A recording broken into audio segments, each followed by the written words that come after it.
Evening, folks. How's the audio?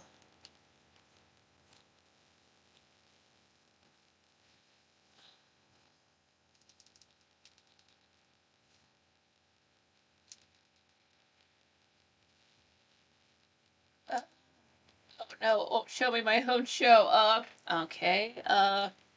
Think about it harder. I was just there. YouTube. I don't have, sorry, if folks are there talking, hold on. I've got to make sure the audio works. Can I see my own show now? I think it's still fucked up. My own show, okay. No, it's not. Think about it harder. I was just there. Oh, it works now? YouTube. You decided to work? I don't have, sorry, if folks are there talking, hold on. I've got okay. And Nikki M. Carlin, don't sue me for playing your content on my channel. I swear I earn nothing from it. Okay. Gotta cover up the TV first because it's glaring in my eyes.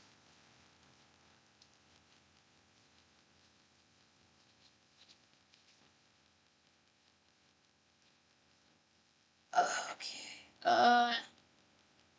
Now I can open YouTube.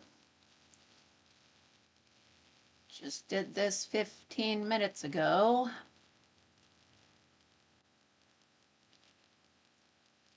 It's like if you were to wait all day to talk to people, and then you finally get like in their face and you can talk to them, and suddenly your voice cuts out. Like suddenly you get a case of laryngitis just that fast, and you can't talk at them. Okay, getting the what's up, Arden? What's up, Thomas Collins? Glad you made it. I'll check the audio after every review. I thought I was going to not have to do that in year 26, but now it seems like it's going to be a new. The hell was that? A new feature of the show. Technical difficulties. And I don't know who to blame for that. Yes, it is a shitty, cheap Logitech camera that is somehow worse than the camera that killed my laptop. This gets 30 FPS. The other one had 60 FPS. I cannot raise my voice at all, or it just doesn't record. The microphone forgets how to microphone. So honestly, just because it's all new equipment and I could not test this on anything else, I really don't know if it's the plug-in camera or Streamlabs sent me an email. Hey, you could win something. Do this survey real quick. Oh, okay. I'm the last person you want to be asking questions, but you asked, so here you're gonna hear it.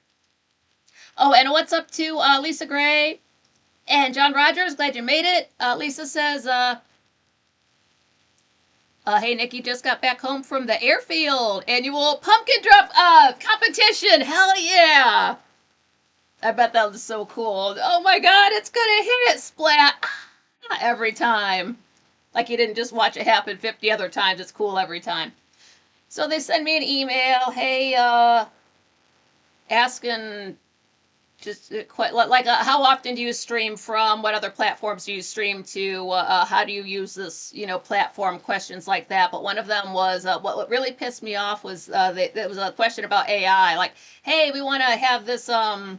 They didn't say it this way, but I'm telling you what they said. I'm telling you what they meant, not what they said. Hey, we want to let this AI run in the background. Would you be cool with that? And I'm like, I would use it for this. I would use it for that. And you have to kind of give some kind of answer, but then they let you type. That's where they fucked up. I let them know. I can't swear at them because I, use this thing to work, but I let them know. It's like the fact that you want to force AI on your people using your platform. without their permission just lets me, you don't value these people. I honestly think, I don't know if I said this in there, but there might not have been a place to. I honestly think Streamlabs holds me back from branching out. It has so many technical difficulties. I told them, like, the user interface is not intuitive at all. I cannot find anything I need on Streamlabs. The only reason I use it because it was easy to set up on day one. That is it. I am not happy using this thing at all. It's like, have a feature that lets me know when my audio fucks up. That would be helpful. Show me where this shit is so I can, but you know, you only have so much space. I'm not going to swear at them. I don't know if anybody reads it, and then would you recommend this to another streamer? It's like, it depends how badly I want them to unalive themselves. I didn't say that because there's no place to type that, but I was thinking it. So no, and asking me about it just pissed me off even worse. So I let them know that, and I'm like, it was early in the week, and I'm like, well, watch me have technical difficulties at my next show. I knew that would happen. So yeah, Streamlabs is very difficult to work with, as you've seen me struggling with it since July, August, September, all of that stuff. Thomas Collins said, I can tell this is going to be cool. Yeah, it was cool to watch. I was going to say three things. One of them is, yesterday I was not on. I was fully expecting when Frank said, well, this is where we're going to be from Fridays from now on, when he started his second channel, I took him at his word. So that meant every single Friday. I didn't realize he was going to be doing every other Friday.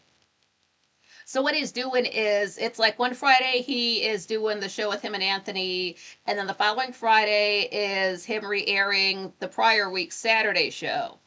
And if that's confusing to you, it's it doesn't have to make sense to me because it's stuff I don't show up for, but it just means that like every other Friday I'll definitely be off. I was expecting him to work so I wouldn't have to, so I was still, I just was not in a place to do a show yesterday. I'm kind of glad I didn't, for a reason I'll mention real quick, but yeah, so I kind of want to make the pattern like every other Friday off. I want to try to stick to that, but again, with this year, I really didn't have any plans other than just doing the Dark Shadows review. I didn't know Frank's schedule was going to change around my New Year's Day as well, so like, sorry if I let anybody down. I mean, I didn't get a DM like, where are you? But that just, it kind of caught me off guard, and I'd already planned it, so it was just too much to scramble. But it's not like there wasn't. I'm sure the episode with that last Saturday show that was on New Year's Day was good. It's whenever, I like Cousin Sherry anyway. I'm so pissed off I can't be there live, so I totally miss those. So I totally cut off from that, so that pisses me off. But I'm sure it was good. She's always so fun to have on. I wish she would be a guest on the show regularly, like on the like for real regular, quite frankly, show. That would be cool to be able to see her again. I know her birthday's coming up. She's a Scorpio. I'm just not sure if it's October or November. She gives me October vibes, but that's beside the point.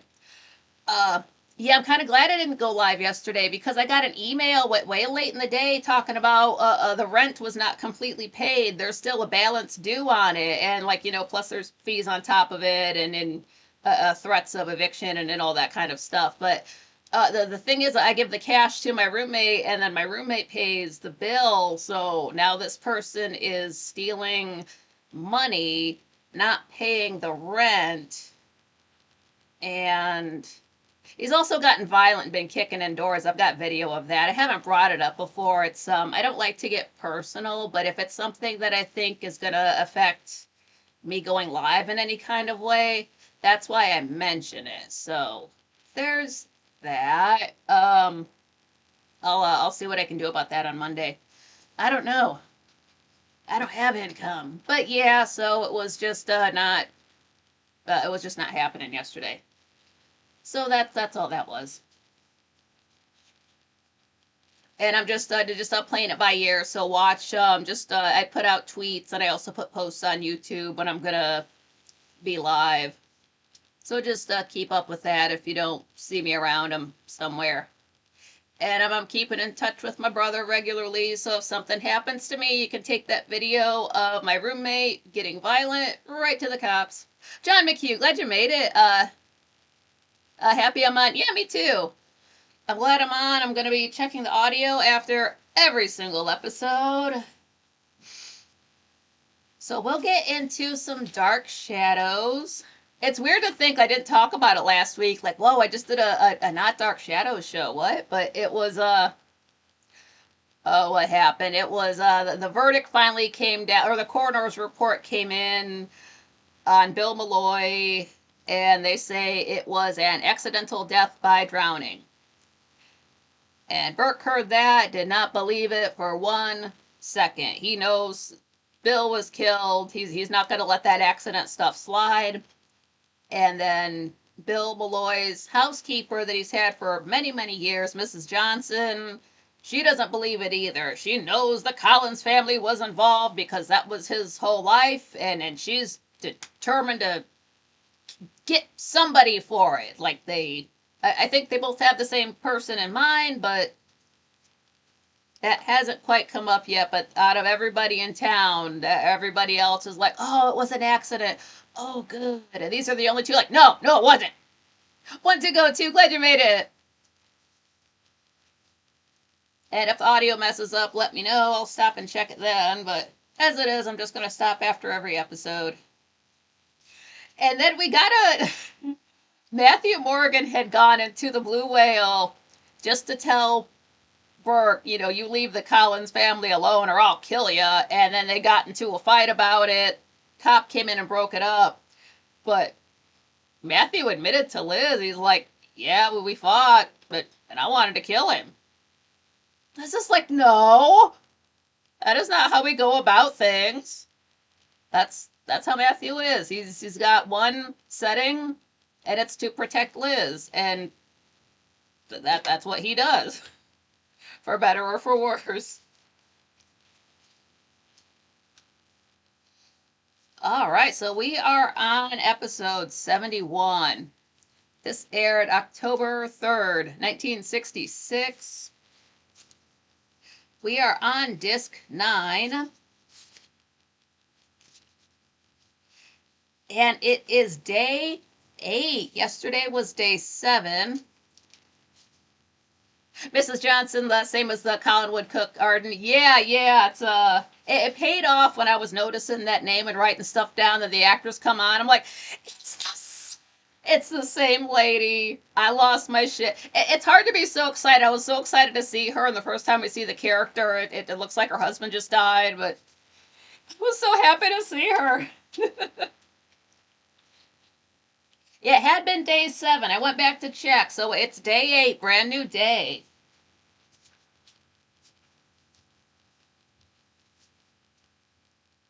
It is morning.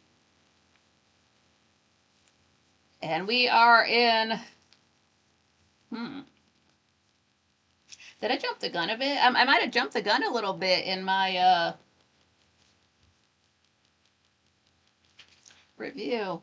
Or in my recap. Sorry, it kind of gets a little bit muddled when I'm watching the episodes and then reviewing the same episodes like 10 or so episodes back. It kind of mushes together. Forgive me. It's not exactly spoilers. Yeah, it's not spoilers or anything like that. But I digress.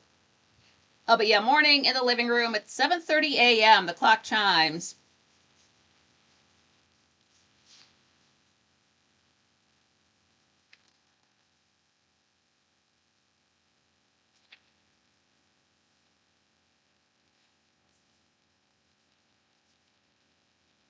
Roger's phoning the cops, phones the sheriff, asks him if he's done with his investigation. And the sheriff's like, yeah, I wish. If I had time to finish this report, I could, have it down. I could have it done today, if I wasn't busy taking phone calls from everybody in fucking town because I finished my paperwork. Might have it done today. Is that soon enough for you? So every so often the cop gets his one-liners. It's not, don't expect, I was sort of, anytime I watch a cop show, I'm thinking, okay, Lenny Briscoe with the wisecracks, Jerry Orbach, it's not, so don't expect that Law and Order level of comedy from these cops, but every once in a while, they get a good one-liner in there. He's always got his pistol, too, like, I'm just, It's weird. It'll be like he'll be like there's the camera and there it is right there. It's not obvious like he's gonna pull it, but it's I guess that's a real prop gun. Any Baldwins on the set? So after Roger kind of got told by the cop,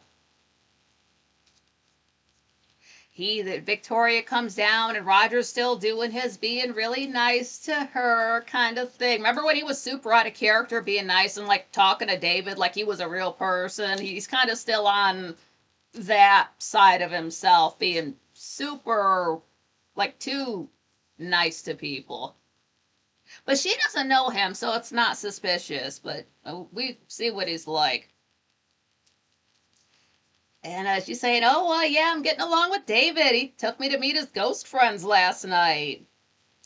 And she mentions that his lessons start at 9 a.m., so that's where we get that from. I don't know, man. I wake up at 9 a.m., but maybe they wake up sooner. And Roger's like, oh, never mind, David. He offers to take her out to lunch and a tour of the cannery, just a day off, basically.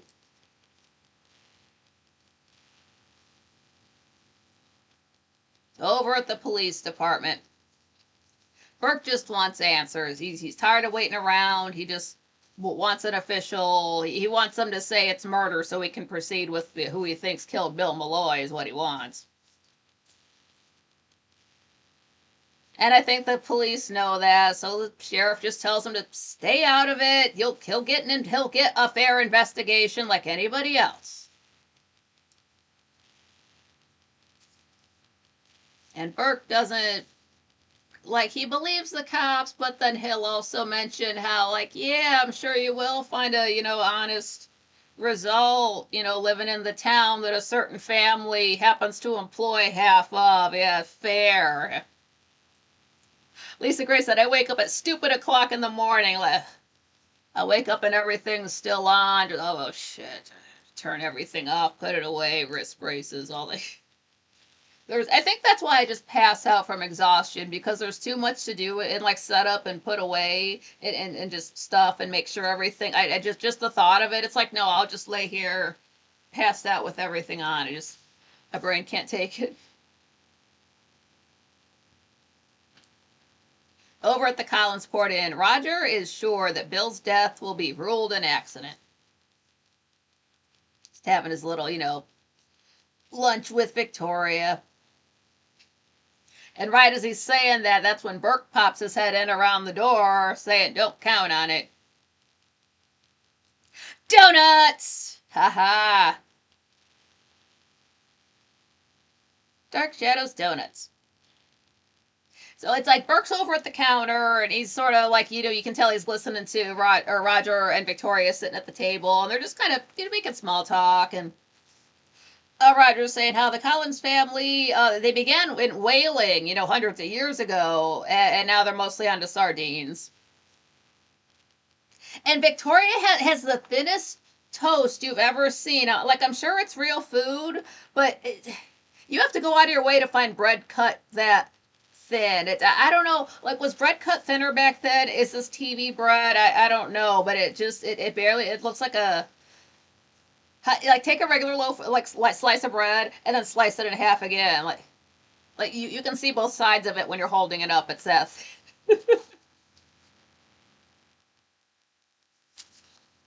And Roger's going on saying how they use boats use planes to find the sardines. They just send it out there, I see some fish there. Radio to the boats. Okay, we'll fish there. I guess that's how they did it back then. Oh, the menu prices are up. There's something up there that's at least $1. Before I was saying how nothing up there was more than $1. Remember Maggie was messing with the sign and typing up the new menus. There we can see the evidence of that up on the wall, so it kind of makes me wonder a bit. Okay, Maggie had mentioned how Collinsport gets summer people, and then she's messing with the prices. Now the prices are up a little bit. Can't blame them for that, but it makes me think that, okay, the prices are going up. Is it summer? Because we really don't get an indication as to the time of year. We're never going to see snow. One to go to says Melba toast. Melba. I swear I've heard that before. Melba. Thinking of Melba. I think that might have been from Family Guy. That sounds like is that a thing somewhere to make just incredibly thin toast? The way people get so like bread has been a staple food in society since forever, but then you get to somewhere in the late 90s, and maybe that's because I just when I started noticing it. But what happened that makes everybody hate bread? People will sit there and eat pizza and just toss the crust away or toss it out to the birds. Like they act like it's too good to be touching the rest of their food. It's bread.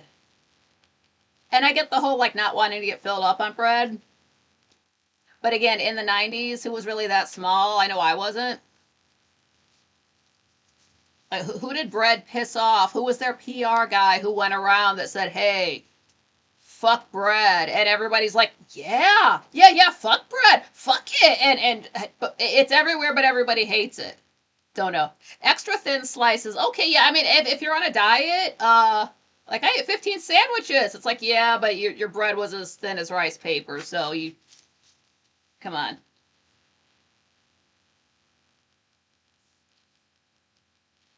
Is that the diet version of toast? I don't know.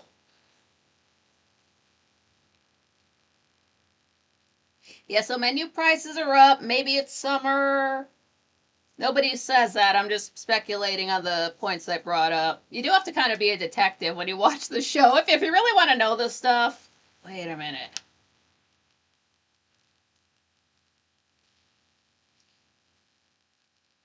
And with Burke right there, remember Victoria? She backed up Roger and said that he had left at 10:50, so there's no way he could have killed Bill Malloy, who died at 10:45, and Burke just he wasn't happy about that at all, but he does accept that answer. And yeah, Victoria knows she does want to be honest no matter what, but she realizes that pissed him off. She wants to apologize for it, but she can't talk right now. Roger's right there. So Burke's like, well, that's fine. I'll be right here. Meaning like, hey, come up and see us anytime. Or see me anytime. Oh, Arden said Melba toast was a 70s thing, I think, maybe early 80s. Yeah, they were doing it in Collinsport, Maine in 1966. And I understand too, like for practical purposes, if it's real food, you're just basically wasting it having I don't think when they have food on camera is there like a guy off to the side like I'll eat anything and he's just like eating all the scraps. If they don't do that, then you're just going to be wasting food. Why have a whole thick piece? And maybe it's maybe it's ugly on film, I don't know. But one to go to Melba toast, dry crisp thinly sliced toast, often served with soup and salad or topped with either melted cheese or pate, named after Nellie Melba, invented by Auguste or Auguste, August with an E at the end. This must be French. Escoffier. It's spelled Escoffier. Pardon to Francois or anybody. I don't mean to butcher French. That's cool. It makes you want to try it. I can deal with a thin. I can deal with any kind of bread. I'm a Capricorn.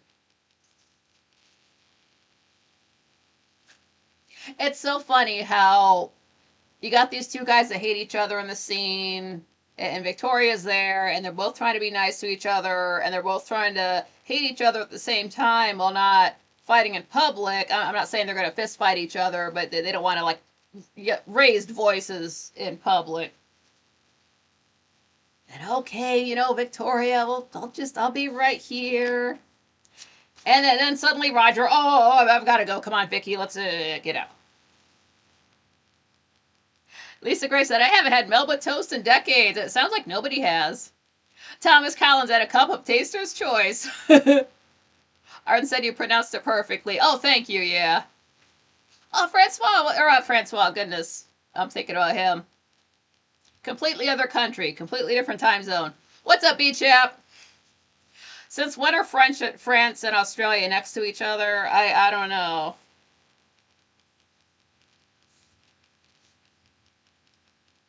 We get an exterior day shot. It's just my first thought was that it's a town that Dragon Sage lives in, the Frankly, because he will go around his town filming like the outside of churches and stuff. And this little town that he lives in or that he filmed in, it was just so quaint and kind of old fashioned. Like if you would just swap out the cars for cars from the 50s or the 40s, you could film a movie from back in the day there just by swapping out the cars. It's crazy. I've never seen any. We don't have anything like that here. It's cute to see something that's kind of retro looking. So it's this very nice little town, like 60s style cars. Whenever they're outside, it's a little bit grainier, but it's daytime. And it's just Roger and Victoria. Roger had mentioned he wanted to make another stop before they went out, and this is that other stop. They're just casually strolling into the police station. And outside the building, there's a sign that just says police. I wonder what town they used. I don't know what for just random ass filming locations. I'm sure you can look that kind of stuff up, or somebody can be like, I live in that town, but I just wonder. Yeah, just casually go into the police department. So Roger just takes her in. I just thought I might have something else to add to your report, Sheriff. And I wanted Victoria to see the police department. The hell kind of an excuse is that? Nobody cares what the police department looks like. Like what, in case I get in trouble one day? She doesn't say that. It's just a very pleasant time out. Nobody's, mad about anything. So Roger's just saying, yeah, I just came in here to reiterate that Bill died at 10:45 p.m. and I left the house at 10:50 p.m. so I couldn't have been involved. Would it help if I had a witness? Sheriff says it would help you. So they asked Victoria, and again, she's like, I don't know the exact time, but it said that 10:50 must be right because she came downstairs, they talked, he was on the phone, she went upstairs, she did not think that was going to be, nobody really thought that was going to be important at the time. So she's not trying to be like, oh yeah, he's right, it must have been that. She honestly doesn't know, that's her story, she's sticking to it. So good for her. She's not being swayed one way or the other. Thomas Collins, you guys are cool. Hell yeah, these guys are awesome.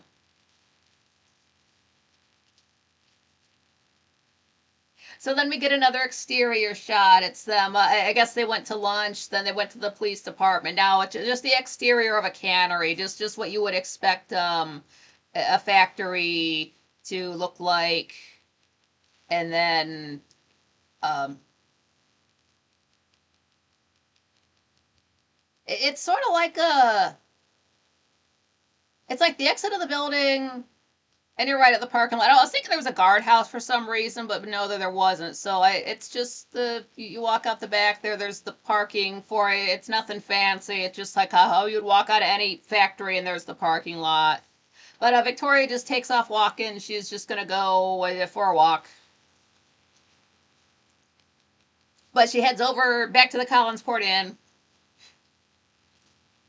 And Burke's, they're waiting for her, like you said. And he's happy to see her, and she's just kind of wants to, she's not picking a side. She doesn't care about Roger hating him or him hating Roger. That's them. She's doing her. She doesn't want any kind of part of it. But Burke's kind of not buying it. It's like, you gave Roger a solid alibi. I think Roger killed Bill, but you say Roger couldn't have done it, which means I'm wrong? And he cannot handle that. He cannot, out of all the things that have happened and like a few things that kind of piss him off and get him over the edge, and I'm wrong? He cannot handle it. The man cannot, even the actors do it a good job. Like you've never seen somebody's brain just melt. Like here's a situation where he's completely out of control and wrong. Oh no, that can't happen. I know what he's talking. I'm the same way. Oh no, both those things can't be true. I can't be mad and wrong. So that's not that. Just it. He can't. It.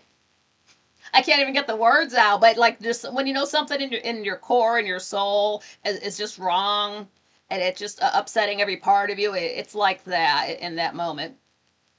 NT, that was Victoria's Secret. Victoria's up here for one reason, and you better not forget it.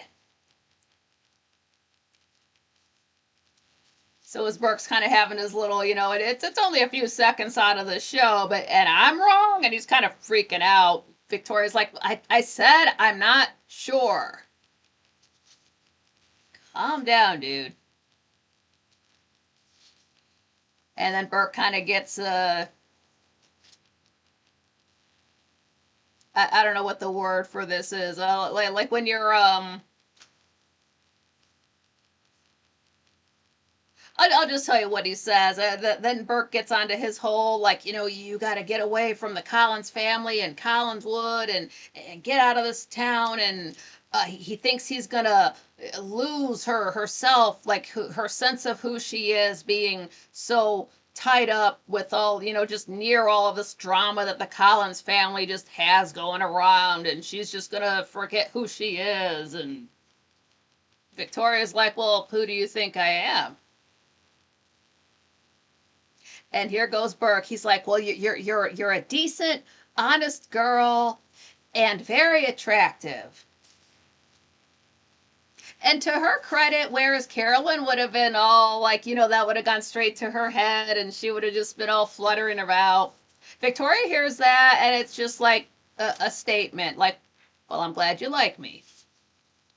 But we don't even get it. They don't give us time to. We don't see her reaction either. We see Burke telling it to her. We see the back of her head, so we don't know what her face was like when she heard that. But she can't even react to it because that's when the sheriff walks in. Thomas Collins, this is a conscious Collins party. Yeah, no seances. Oh man, all kinds of shit goes down when there's a seance. Spoilers. But yeah, that's right when the sheriff, they're right by there's like those double doors to walk from the restaurant into the lobby, and then there's the door to walk into the lobby. So that's where the sheriff comes in, right where they're having their conversation. And it's like, oh, just wanted to let you know. I added that exit time for Roger. So he's saying to Victoria, let Roger know that I put in my report that you said that he left at 10:50. Right in front of Burke, so he turns around and looks at her. Like, will you certainly get around? Like he was just telling this to Burke last night. Now she's had time to tell it to the cops. But he's not too mad about it because then he offers to drive her home. Couldn't have been too pissed off. But they get to the front door. I don't know if we've seen a shot like this yet. We're completely outside. It's a set, but we're outside of the front doors to Collinwood, and they're still closed. So there's some like little trees around there. We can't see it right now, but there's when you step out there's some bushes right there. Um, I would say sometimes it's shot in such a way where you can see like the leaves of the trees and there's like some wind blowing. I don't think we can see that. So it's just the closed doors of Collinwood, so you can see like the design of the wood, the door knocker, all that stuff.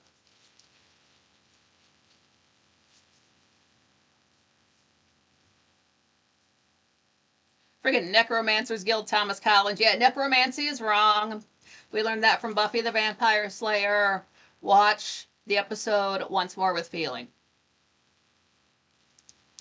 Yes, that is the musical episode.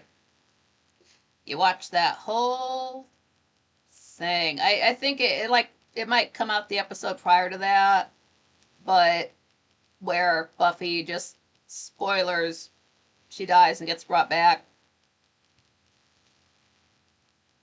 and she's not cool with that, and she mentions it to Spike first, but she doesn't want anybody else to know. But then Once More with Feeling happens, and they have to sing what they're thinking. no matter what, and she just comes out with how her friends brought her back. I'm not going to spoil it, but she was not happy about that decision at that time.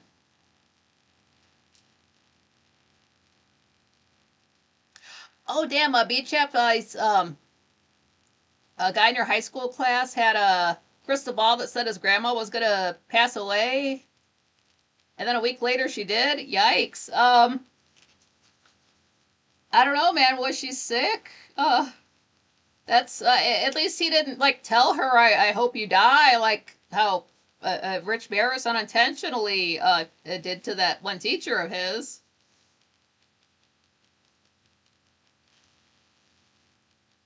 His sister became a cop. Oh wow. John Rogers, my old partner, boss was on an episode of Buffy. Whoa! Didn't they have to film that was filmed up in California, right? Whoa! Yeah, yeah, beat chap. Yeah, you don't think about it to avoid any further health issues. Yeah, just don't piss off people with crystal balls.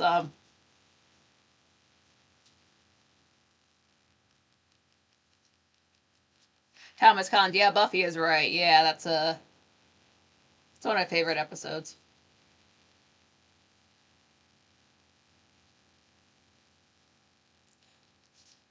So as soon as Burke gets Victoria to the front door, like she seems a little bit mad that he's there before she even says anything. And then she turns around to him and says, I could have taken a taxi. You can go now. Liz will be pissed if she sees you here after she just told him to leave and never come back. There he is the next day. It's like, would you please go now? Please hurry. Bye. It just he doesn't he. It's not like Joe. Well, he does what he has to do and he leaves. Burke comes to Collinwood and he just hangs about and he's looking at stuff and he's commenting and he's reminiscing and everybody's looking at him like, why are you still here? And that's when Burke tells her the only sane person is in this mess, or I'm the only sane person in this mess, and maybe you. He said, I'm not scared of the Collins family. Beat Chap, I remember some episodes of Buffy. Last I knew, Buffy the Vampire Slayer was on, it might have been on Amazon Prime, which I don't have. Oh, I could have sworn there were episodes for free of it somewhere. You do want to watch all of Buffy. The first season, it was a mid-season replacement, so it's only 13 episodes. Watch all of it in order. If you don't like the high school theme feel of it, they graduate eventually, so it becomes a little bit more like less kiddie. But then if you like that whole like vibe of Buffy, but you don't want any of like a little bit less, let's say juvenile, I'm not knocking it at all. But if you want like the same, a little bit more mature subject matter, let me put it like that, that's when you want to watch Angel, the Buffy spin-off. It's the same kind of vibe, a little bit. One situation is quite dark. I think that's why the whole series tanked. But yeah, I don't know why they did that with Cordelia. No idea why they did that with Cordelia at all. She's not even my favorite character, but why did they do that with her? Is it because the actress was pregnant? Who thought that was okay? What year did that show come out? I just rant over. Just it didn't make sense then. Like it's something that the more you think about it, it just pisses you off. And I'm still thinking about it. Like who thought that was okay? Whatever. It happened. I guess that's not as creepy as what Joss Whedon was doing, but okay, I'm off of it. John Rogers said when the landscape was slow in the winter, he would get part-time work on films. Wow. He was either really good looking or just really good at like just not drawing attention to himself and then doing regular things in the background. Lisa Gray, people have crystal balls. David Collins does.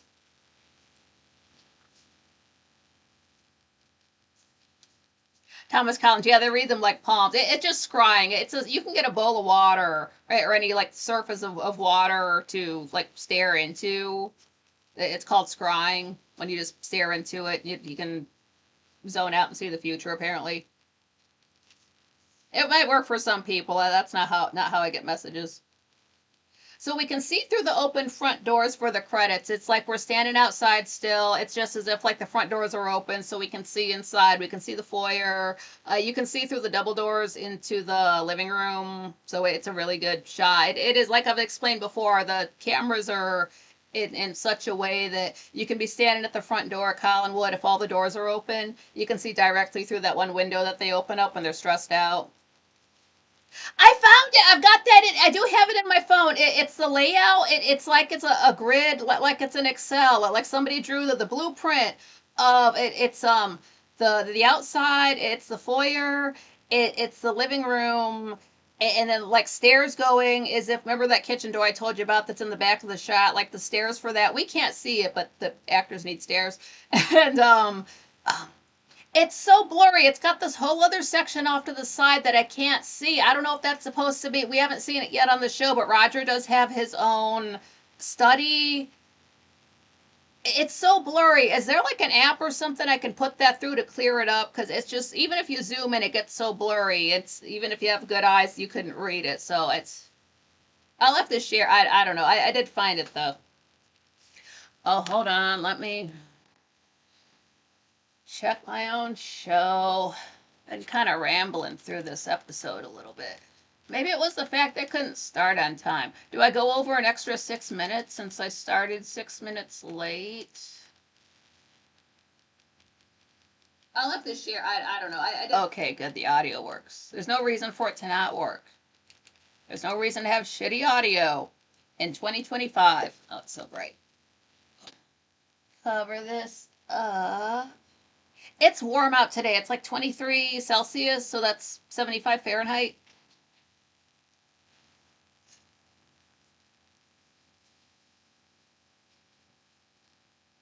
Eh.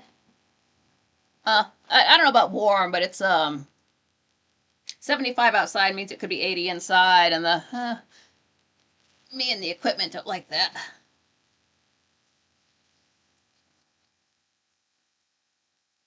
Reading palms is easy. All you have to do is get a palmistry book, and you look at your left hand is your personal life, your right hand is your public life. But all you have to do is get a palmistry book and look at it and just figure out how it applies to you.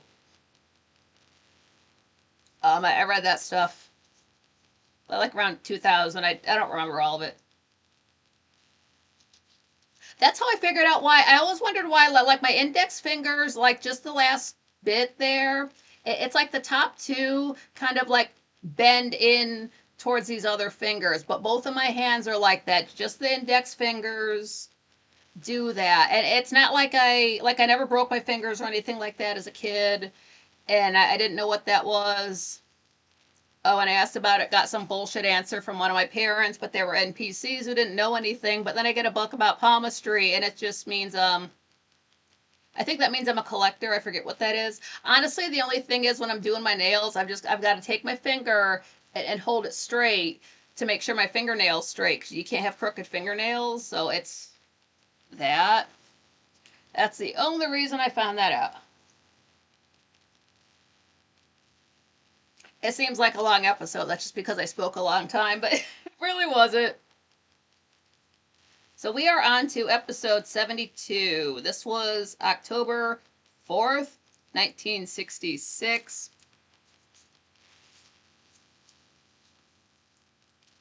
It's still that 8th day. We're into the afternoon now. And in the intro, it's Victoria just saying how she's involved with Bill Malloy's death investigation, whether she likes it or not. Just, you're in that house, you're caught up in the drama. It is what it is. It's not like she can leave, so she's just gotta stick to her guns. Well, Victoria, she's just in her room, just kind of casually. We can see the canopy of the bed. It's just like ever so slightly moving with the breeze. It's like you have the window open because it's nice out, and you can imagine the sea air coming through. Lisa Gray said, "Oh my God, mine are the same. It's just the first two index fingers. It's none of the rest." The thumbs are normal. Everything else, it's I can clearly type and write okay. The only effect it has, like I said, is when I'm doing my fingernails, when I'm clipping my nails. That's it. You can still give people the finger. It's not even something noticeable unless you were to point it out, unless you really look close to somebody.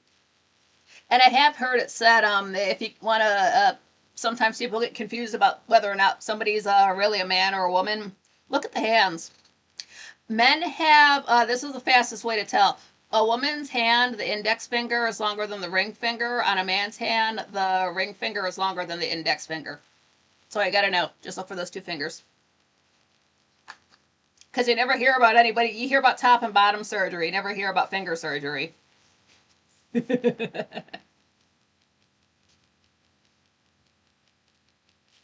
And Victoria's just kind of chilling. She just kind of casually, just here's a dress. Go over to the sewing kit, scissors, or whatever you stuffed it. So just gonna. Well, Carolyn comes in, and that's when Victoria tells her, like, "Oh, I was just gonna raise the hem on this dress. I just, been thinking about it, and I might as well. Just good a time as any." And Carolyn is just she's got an attitude the second she comes in. And she's kind of looking at the dress, and she sees she has stuff to like sew with. Oh, what's up, Dandy? Glad you made it.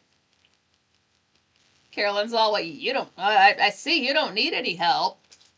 That's a nice dress. Are you gonna wear it on your big date tonight? And why don't you go back to the foundling home?"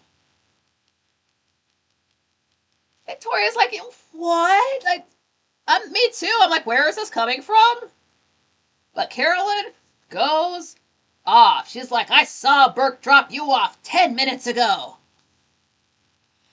Victoria said, "I tried to talk him out of it." And Carolyn's still going, "You and Burke, I never would have thought. Did he tell you I was chasing after him? I'm not.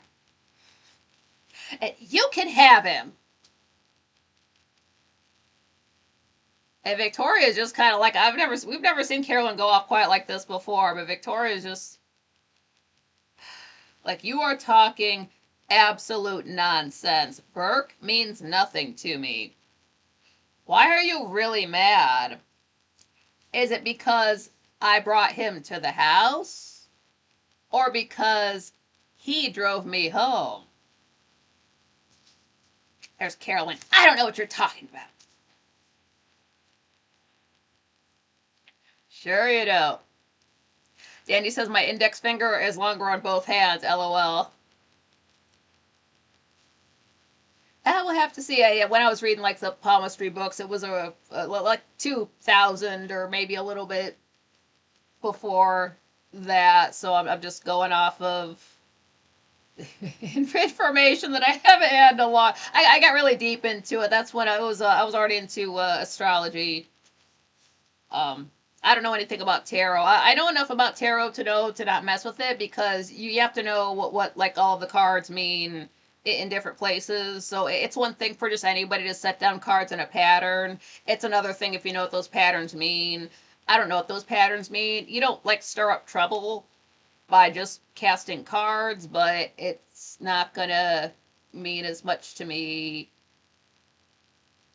I won't get as much out of it. It's like reading a book in a language you don't speak, and then learning the language, and then reading the book. So I wouldn't get as much out of it. My only theory about tarot is that an inverted card, like an upside down card, means the opposite.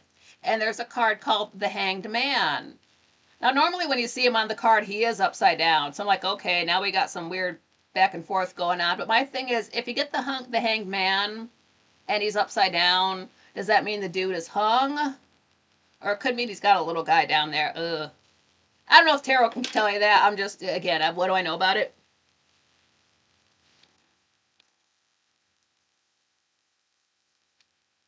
Maybe you don't ask tarot cards questions like that. I don't know exactly how they go about it. I would have my cards read. But then I'd be like, okay, what does it mean? What if those two are next to each other? Why is the moon bad? Dusty Blue, glad you made it. Yeah, smash that like button right, meow. So over in the Collinsport lobby, Mrs. Johnson, she's on the phone. She's just speaking of Burke. She hasn't heard from Collinwood yet. Uh, they don't need a housekeeper, but she'll keep Burke informed. She's having that little secret conversation in that phone booth. So over in the restaurant, Maggie's working, notices Mrs. Johnson, like, oh, I don't see you in here very often. I know Mrs. Johnson, she's still done up in all black, so she's still got their little hat, black dress, little purse. And Mrs. Johnson right away, she's, is the roast beef fresh? Maggie's like, yeah. And is the lettuce well washed? Now Maggie starts getting sarcastic. She's like, yeah, I just finished washing it at the laundromat this morning, or did something like that. I love her waitress sarcasm that she just puts in there. She's not being mean. She's definitely not a mean-spirited person, no matter what happens to her. So it's cute to see her getting her little jokes, little one-liners in there. That's just her way. Then Mrs. Johnson asks if the mayonnaise is fresh. And that she always made her own mayo, and that Bill Malloy was the finest man to walk this earth. And now I've got nothing to do. So she gets the sandwich, and she just kind of like, when you just pick up the end of the bread, and you kind of look inside, and kind of sniffs it a bit. She doesn't like the mayo. It doesn't look quite that fresh. And Maggie's like, it just came out of the container this morning. She's like, well, you better write that company back and tell them to one of these types. But so she asked Maggie to make it again, and then she's like, can I have it over at the table? These stools are just doing my back, and their stools, like, they have a back to them. But she, she's an older lady, so she just, it's hurting her back. And, bad back gang, I'm for her. I wonder if that's just the, I mean, like, I can see it makes sense for the scene, but I wonder if the actress is like, I've got a bad back. I don't want to spend the whole scene in that chair. Write me to go sit at the table. I don't know if it works like that, but yeah, she's got a bad back. I feel you on that, girl. So over at Collinwood in the foyer, Carolyn is just she just has this look on her face. She's not in a good mood, and she's just going off. She's going to go into town. And Liz is walking out from the living room. Oh, Carolyn, where are you going? And Carolyn just out. It's like, okay, I was just asking you a question. You don't gotta snap at me. Carolyn's like, oh, sorry. So Liz asks where Victoria is because David hasn't had his lessons yet. And there's Carolyn like, oh, you haven't heard? Victoria spent the day with Burke. She's in her room right now. Have you given any thought to hiring a housekeeper? And Liz says, I'm giving thought to firing a governess.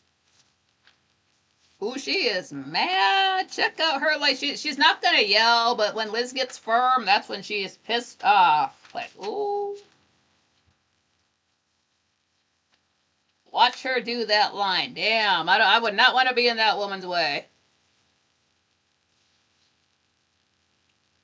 So Carolyn's happy about that. She got Victoria in trouble, so she gets on the phone, calls up for Burke, but he's not in, and they don't know when he's going to return, so, okay, hang on. Up in Victoria's room. She's like, man, she's just getting it from all sides today. Now Liz is going off. Just like Carolyn before, but here's Liz. Why'd you bring Burke up here? Victoria says, he drove me home. Liz says, why did you need driving home? Then Victoria said, "Did Carolyn tell you I was with Burke the whole time?" Because Roger was supposed to tell you. I just met Burke by chance while we were out. Because when Roger offered to take Victoria out, Victoria's like, David's got his lessons, and Roger's like, oh, it's fine. I'll call Liz from the office to let her know, and then I'll take all the blame, and just smiling at her and all of this stuff. Never made one single phone call. Now she's getting chewed out.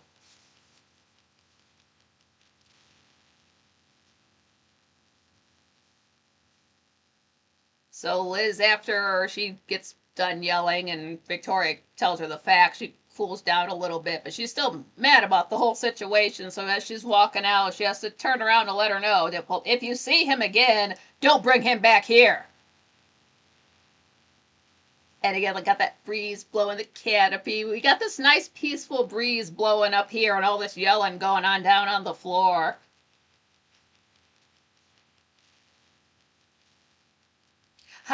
What do you use? Like, I don't know where they put things in TV studios, but how do you make the wind blow and not pick it up on the microphones? I don't know. I know so much about movies, but then when it comes to TV, it's like a brand new thing. How do the actors know where to stand? It's funny when you know about marks, and then you start noticing like certain people, like like why do they always have to look down before they're not looking at their shoes, they're hitting their mark.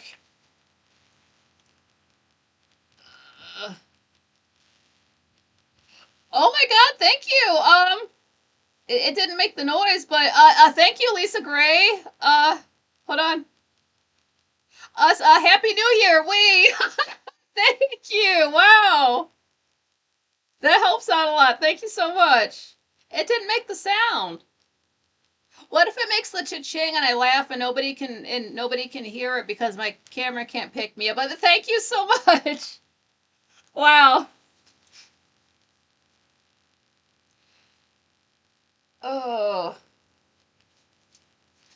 Oh man, this scene. Here we That's the thing about good scenes and dark shadows. You don't know you're going to see one of the best scenes you're going to see for months. I don't know. You don't know when you're going to come across a scene when it's just going to like devastate you. It just starts out like a normal scene, and then the actors do their thing, and then by the time it's over, you're like, I, I should have been warned.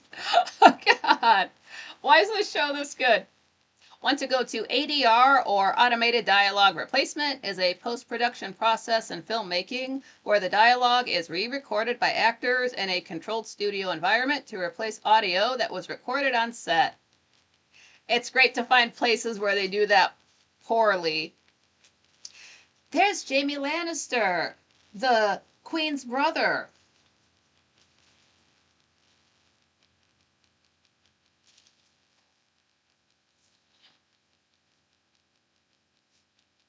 He drove me home. Why'd you need driving home? Just, oh, they were going at it.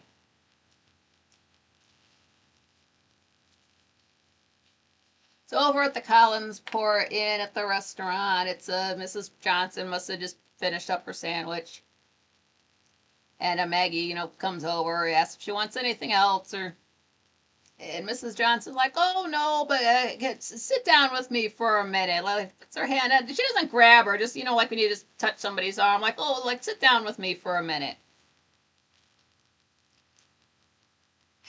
Maggie's like, I don't know, I've got a lot of stuff to do. I'm kind of busy back there. Oh, well, just sit down for a minute, huh? And just like after like Maggie already doesn't seem to like not like her, and like with the whole sandwich thing, she really doesn't want to sit down with you, but she's on the clock. She's got to be nice, so she's like, oh, well, okay.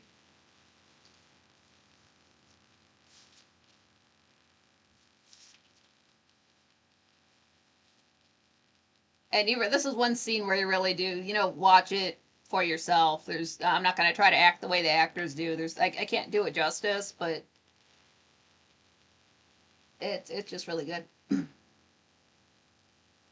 Mrs. Johnson, she's just like she says how she always ate her lunches alone, but the fact that she's just is alone now with nobody to cook for, it just kind of makes the loneliest even lonelier. So it's kind of hitting her. And she's saying how you haven't spent years knowing a man was coming home to supper. And Maggie's like, if being a housekeeper for one man for so long, and probably like being a wife. And Mrs. Johnson says that we never shared the same bed. I didn't have his name or wear his ring. But I was as close to Mr. Malloy as anyone could have been. He should have lived another 30 years.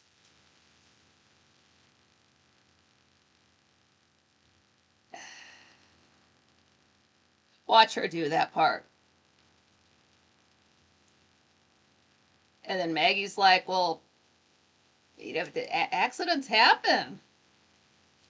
And Mrs. Johnson, if it's an accident, then there's no sense in him drowning. She's like, there's an answer. You read your Bible, an eye for an eye. Bill Malloy died by violence, and some people are going to pay. That gets Maggie's attention. She's like who? And that's when Mrs. Johnson kind of, well, no one. I'm just an old woman, unaccustomed to loneliness. So that's right when, Carolyn walks through the proper, restaurant door, Maggie's like, oh, I know she couldn't wait to get away from that table. Oh, got a customer by, doesn't quite say it like that, but got to go see what she wants. And she's being very, using her, I don't know, like fake TV announcer type of voice, hi, Carolyn, come on in. How would you like a piece of our apple pie? Fresh baked this morning. Just really trying to sell it. And, Carolyn's like, yeah, but can you bring it over to Mrs. Johnson's table? And so Carolyn walks up to her, just hi, Mrs. Johnson, and just wanted to say sorry about Bill Malloy's death. And Mrs. Johnson thanks her, and so, you're a good girl, Carolyn. Mr. Malloy was always fond of you. Watch the way she says that. He's always fond of you, specifically you, the way she says it. Like he wasn't fond of somebody else. Thomas Collins, it's like the end of the movie Twister, upside down yet hung. I remember that now. The actors, Helen Hunt and Bill Paxton, had to, after that scene with the hanging, they had like lights shining on them so bright that both of them had to wear sunglasses and be in a dark room for about 4 days because they were just basically blind.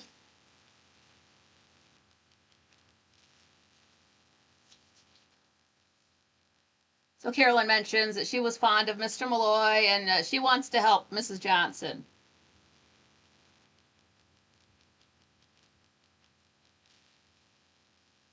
And it's Mrs. Johnson is just kind of like just thankful that she wants to, help out an old lady like her. So that is nice of Carolyn. But that's when Maggie comes up, want any coffee kind of a thing. And Carolyn just asks Maggie if she's seen Burke. She hasn't. And Mrs. Johnson, oh, are you and Mr. Devlin friendly? Carolyn says, I don't know. He's a strange man. And then she's, on about the housekeeper thing. It's like, you need something to keep you busy.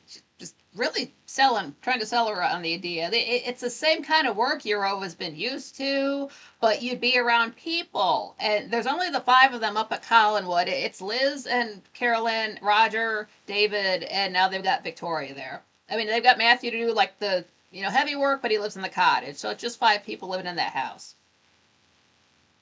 if you don't count the ghosts. But it's just five of them there. Most of Collinwood is closed off. And don't worry, she's going to sell Liz on the idea, so just sit tight. And Mrs. Johnson just, oh, bless you. And she is wearing a ring. She's wearing a ring on her right ring finger.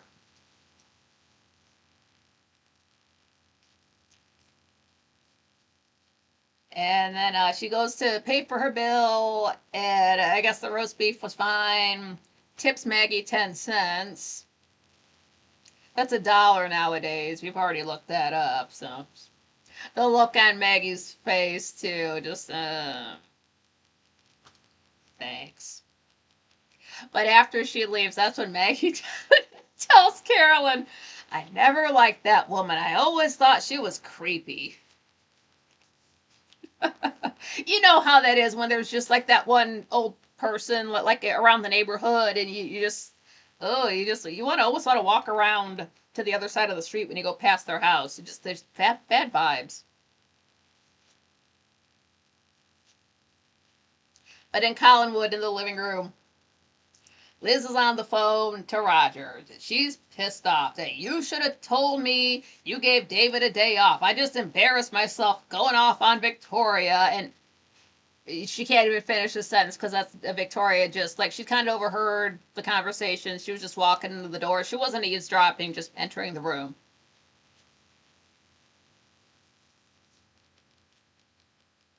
But Victoria's like, yeah, I just can't. Was just came down here looking for David. But she's not. She seems like she has something else on her mind. And Liz is very apologetic. She's like, I'm sorry that for the way I acted earlier and just all that. Liz is being very sincerely, she overreacted. But Victoria's not buying it.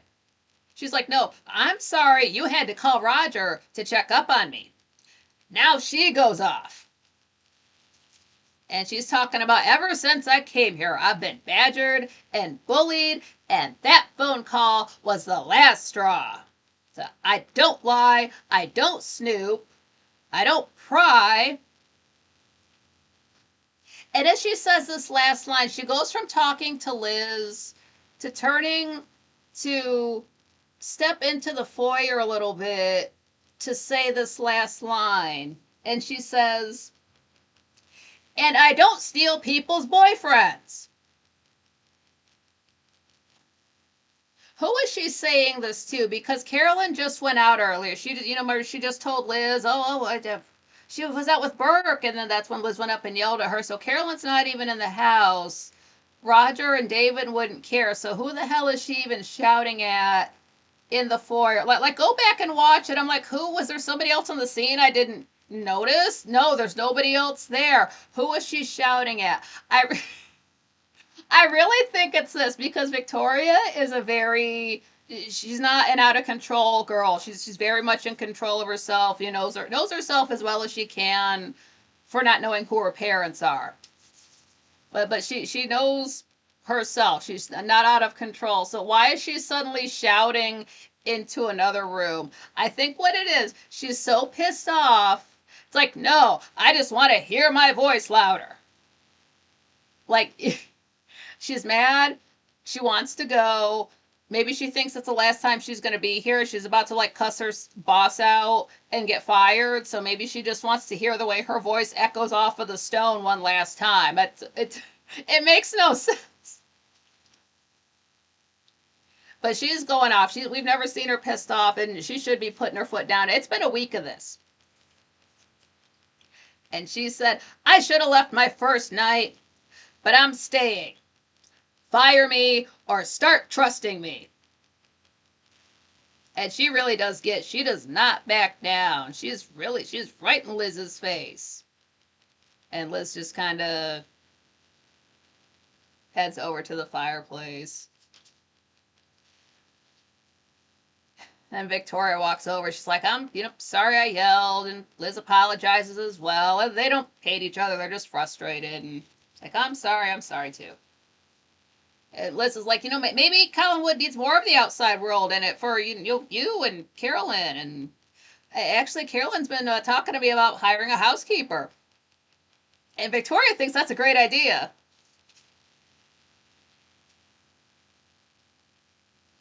So over in Collinwood or Collinsport in the lobby, we're in the phone booth with Mrs. Johnson. She's on the phone to Burke, saying she got the job up at Collinwood.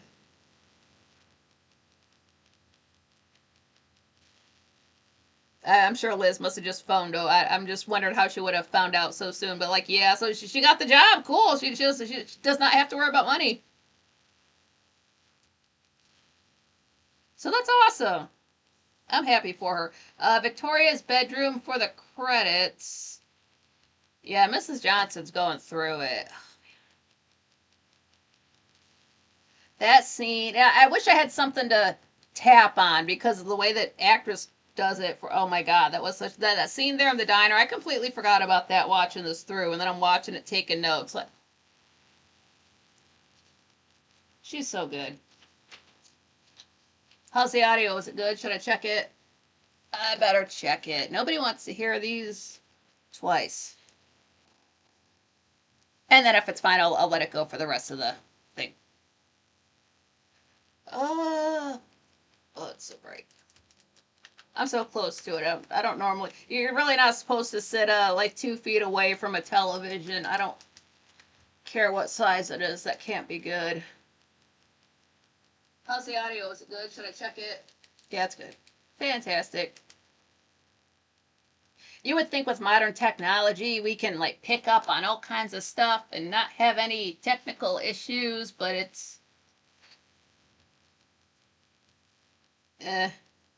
it's like it's 2005 or something.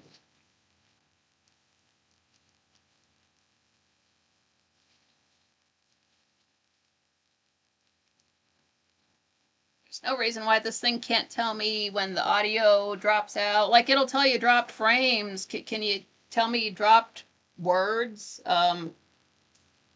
Why can't it do that? If they can make auto-generated subtitles, they should be able to let you know when there's a dip in the audio quality. Or like that one time Frank did an episode of Zadalza, and it was only an hour-long show, but he started it up, and there was no audio. And we all told him that in the chat room, but Frank didn't read the chat room back then. I guess he's learned his lesson. So we spent 20 minutes hollering at this man, saying we could not hear anything, just shouting, caps lock, all this stuff. He finally notices, like, the audio's been off the whole time. And just a look on his face. We know when Frank's that pissed off. He was that pissed off. If you couldn't tell then, I could tell right after the fact when the show ended, and that was it. We got no explanation. We knew why. There no tweets, no Facebook posts, no nothing. We were just stuck, and I forget if it was a Tuesday or a Thursday, but you're just stuck waiting until the next show. But it's worse if it's a Thursday. Yeah. I'd have been pissed. Like we can do it the rest of the show, Frank. It's gonna be okay. But he was just that mad, so I can respect that.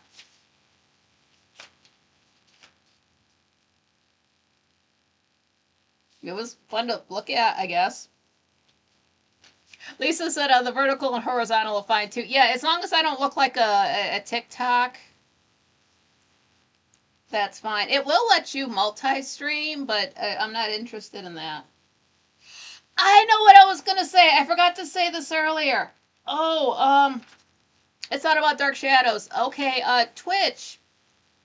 So apparently Frank is able to broadcast a show on Twitch again, which is great. However, it's weird because I think you mentioned this on Monday, and I had a feeling I should be over on Twitch on Monday. I don't know why, because I only go there on the last show of the week, but I had a feeling I should be. But then Frank mentioned he's back on Twitch, and I'm like, waiting away. I go over there. Yes, his show was on, but now what Twitch does is some folks were, I won't say who, but you donate to the show through Twitch, And when it does that, now there are animations. So I can no longer use Twitch for, quite frankly. The only chat room that I know of, other than YouTube, that I can use for quite. No, I don't have that. There is Kick, but if you use it on the device, the laptop, there's animated emojis. The only way to get rid of that is to watch it on your phone. I'm not going to have this on and the phone and the TV for, quite frankly. So that just means there are no other D Live. Last I knew, D Live does not have any animations. I'll check there, but other than that, I don't. I will have lost my secondary chat room for, quite frankly. So I got that. It's so nice how things are falling apart so quickly in year 26. It's been a week.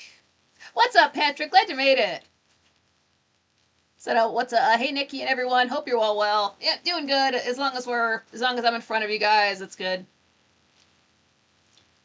John Rogers says Frank has them blocked on D Live. Good. I'll have to. Like I do have I've got an account everywhere. I don't have my own channel on D Live.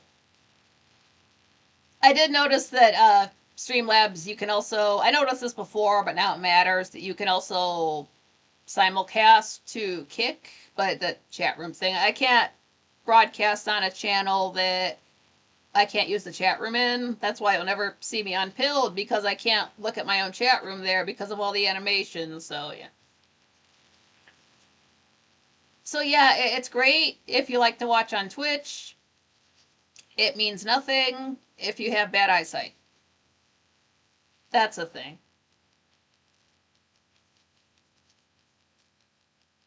Wish I had some good news for you guys. Maybe that'll happen. Anyway, episode 73 was October 5th, 1966. We are still on that 8th day. It's the afternoon. All right, here we go. Another exterior shot. It's still of the police department, so we can see some like street. There's some buildings there. I don't know.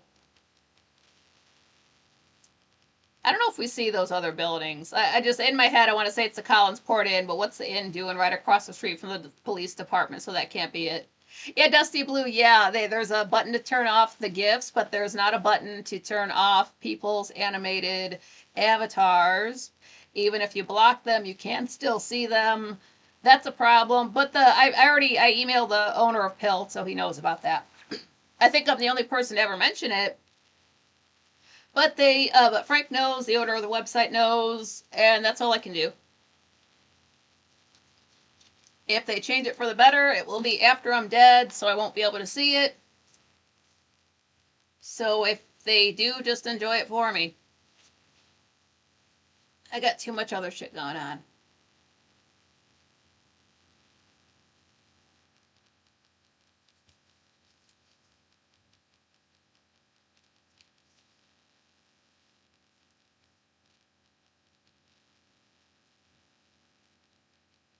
Oh, John Rogers said, Frank blocked them because people would spam stickers to win lemons. The other night, I got the whole treasure chest. LOL. Wow. Holy shit.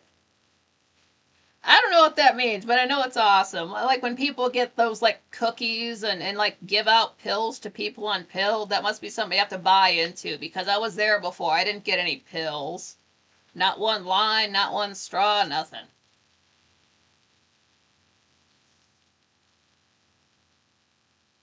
Getting a treasure chest of anything is great.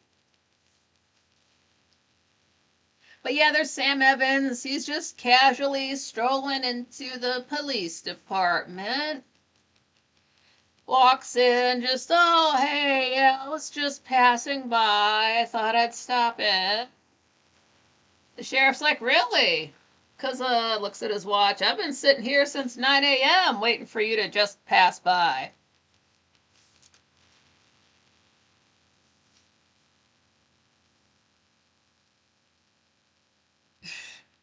The sheriff mentions that, yeah, wouldn't you know, Burke and Roger were just passing by earlier today, too. Sam's like, they were here? And the sheriff mentions that every time I turn around, you three are there. I can't help but notice the only three names that keep popping up in this case are you fellas. John Rogers, I got 24 lemons, LOL. Dude, fuck yeah, lemonade at John's house. That is cool.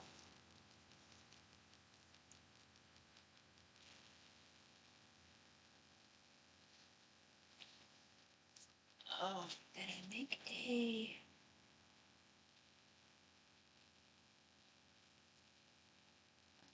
Oh, I'm glad I made... Oh, okay. Here we go.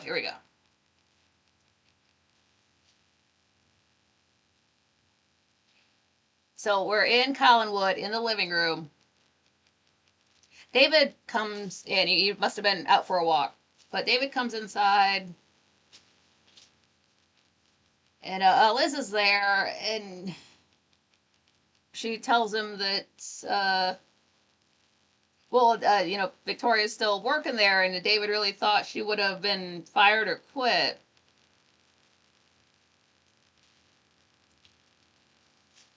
Now, I do have to stop here and say, Liz's hair, oh my God, it's all up. It's all like, all pulled up. It's all like all this up here. And then all of her hair up on top. It's like these super thick, like they're wide like that, individual curls. It is so like, I don't know how to do hair. I don't know how to explain it, but just other than that, it is, oh my God, it's so pretty. Oh my God, it is too cute. Look at that. I don't know how long this kind of stuff takes. That is gorgeous. It's her real hair. But David is just bummed out because Victoria has not been fired. So Liz tells him, you've got to try to like her. David's like, well, I like you and Burke. Burke doesn't think Bill drowned. Liz says, I don't care what Burke thinks.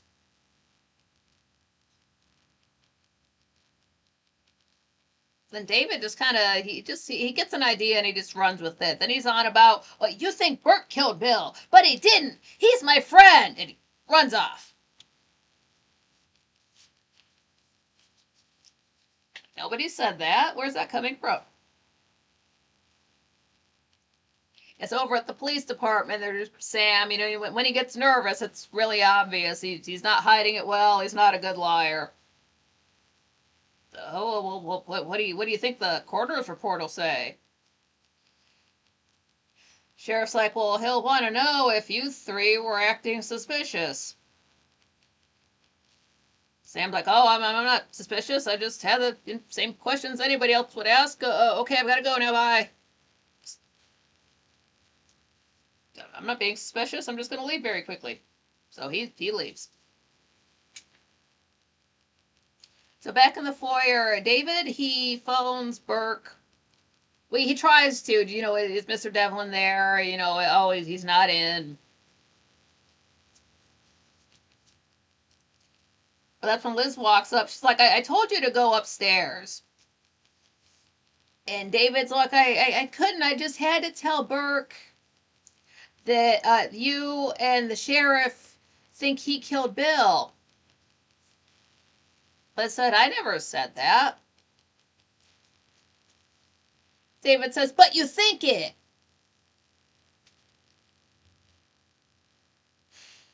Liz is just so frustrated with him right now. She just go to your room. I don't care what you do.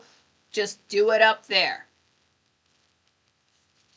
She's just very firm with him. She's, it's not her style to like yell and be out of control. She might raise her voice up a bit. But usually when she's had enough, she's just very direct, very firm with people. That's how she's being right now with David. Like, I don't care the manner in which you fuck off. Just do it. So David does go upstairs. Liz phones the sheriff to ask about that coroner's report. They say it'll be in soon. Over in the Collinsport Inn, there's Sam. He says he's just there to rest his feet. And Maggie's like, "Oh well, have you heard the latest rumor about the Bill Malloy coroner's report?" And Sam just acts totally disinterested. It's like, I don't have time for your big gossip. And then he asks her, "You know what? Hey, have you ever thought about what you'll do after I'm gone?"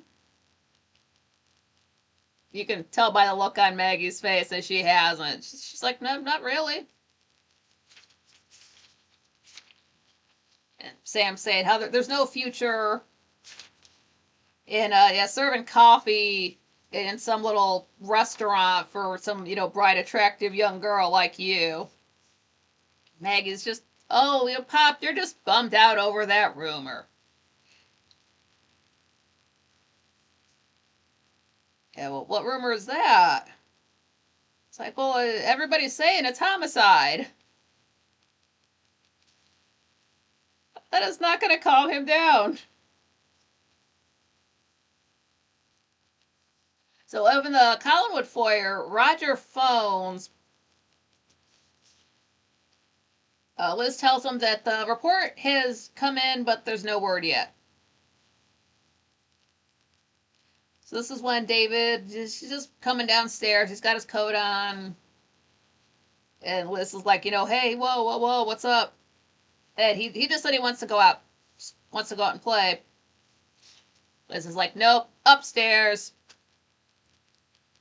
So he, turns around, starts walking up the stairs. And he gets up a few and then turns around, runs right back out, goes out the door. If she calls after him, she's not going to be able to run after this kid. So he's just gone off somewhere. So David's running out as the sheriff comes walking up.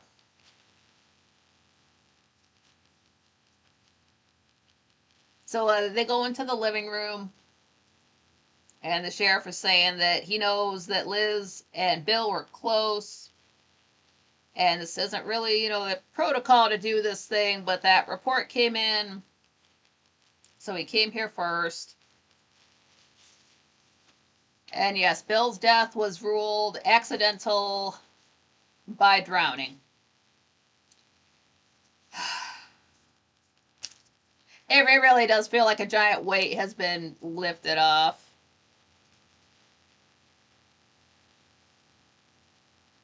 Thomas Collins, yeah, do it and quit fucking about. And nope, Andrew crap. Andy has to back up his family. Enough said. Yeah, no, what's up, NT? I didn't say hi. Just, it's weird. Oh, B Chap's back. Great.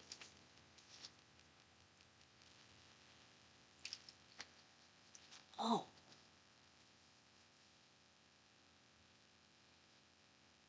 So over at the Collinsport Inn.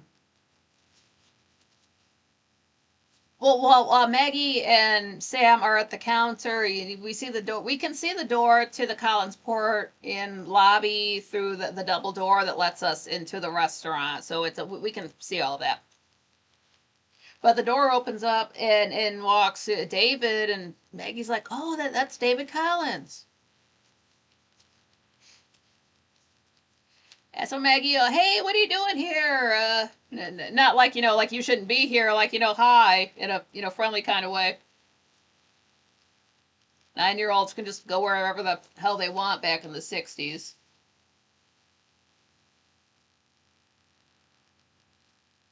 But he says he's just there looking for Burke, but he's I guess he's not in. Maggie's like, "Oh, that's all right. Well, you can wait for him in here. How would you like a?" She says, "How would you like a Sunday on the house?" Do you know what that means? And David's like, "Yeah, that means it's free." Maggie's like, "You know it." So hop up on the counter. She's gonna make him a Sunday. It's like, "Oh, while you're here, you can meet my pop. He's an artist."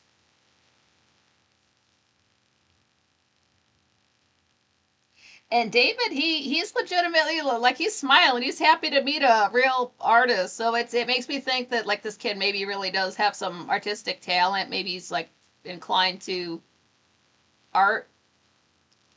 I'm glad he has something in his life that he can do that he likes. Something creative. It's not just playing with toys. It's not just trying to accuse people of murder. It's just something creative and wholesome, and he's not hurting anybody.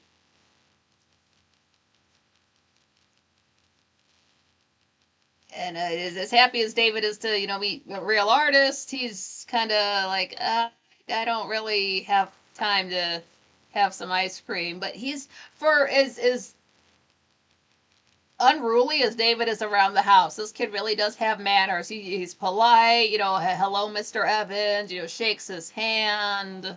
So somewhere along the line, he did learn manners, and he's 9 years old. So it is nice to see a child that young with manners.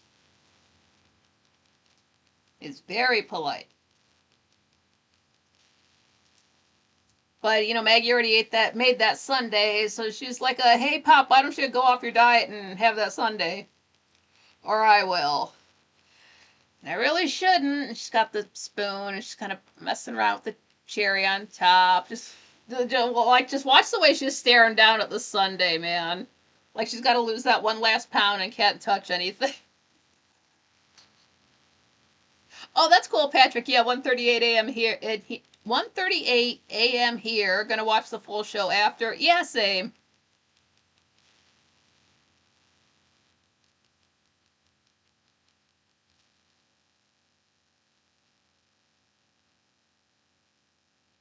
Beavis and Butthead Escape Room. What is that, B chap? If it's one of the new episodes, don't tell me. Those I don't acknowledge that stuff. Thomas Collins, let me know if I take it too personal. No, you can take everything personally like a cat.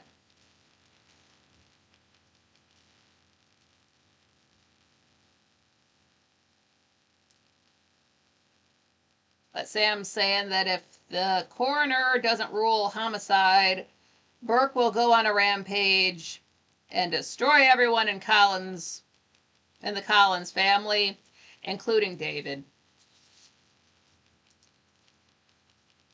Yeah, the Collinwood Foyer for the credits.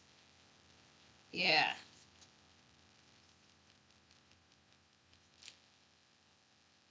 Let's do one more. This is episode 74.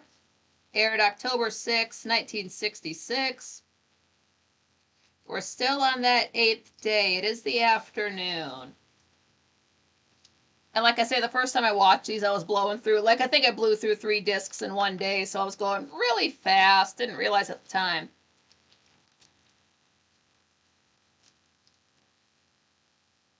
But now it's getting to a point where I can imagine Collinsport. We're by the sea with like the boats and the seagulls and the smell of the water. Our lake smells like dead fish. It's not quite that pleasant. But I'm really starting to get a feel for it. It's mostly inside stuff. Maybe it's these outside shots we're getting. It feels like a real place. The Collinsport Inn, it does have a screen door, like that little door to just go into the restaurant. It has a screen door. I haven't seen a proper screen door in so long. I think that's why it's like I like sliding door, but like a screen door. That's not like the Evans Cottage one. Can't remember the last time I saw that.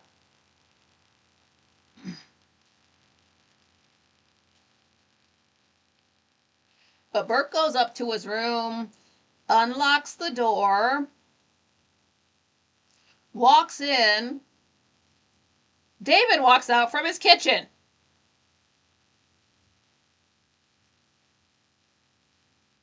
What the fuck? And Burke's a bit mad. He's like, how did you get in here?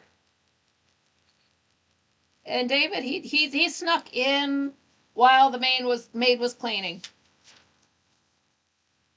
Just just a matter of fact, like he doesn't see like the you shouldn't be in somebody else's room that doesn't belong to you behind a locked door thing. Oh, I just came in when the maid was cleaning.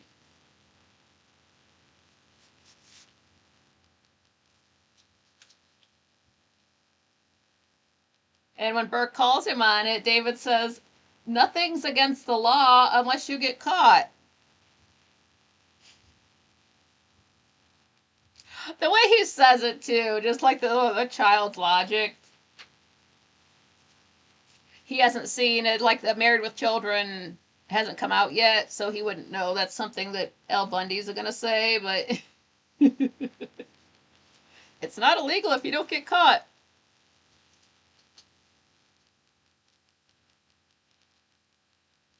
Thomas Collins, oh my god, Pet Cemetery, bruh, I can't. And there's David in that ugly coat with these like just rope for one side and like this like wooden peg on the other side, kind of a closure, like it's the 1700s. It's so ugly. David asks Burke, "Did you ever kill anyone?" Burke's like, "Not that I can remember. Why?" David's like, "I know, right? That's what I told Liz. She thinks Bill was murdered, but she won't say it. And I know it's because his father killed Bill."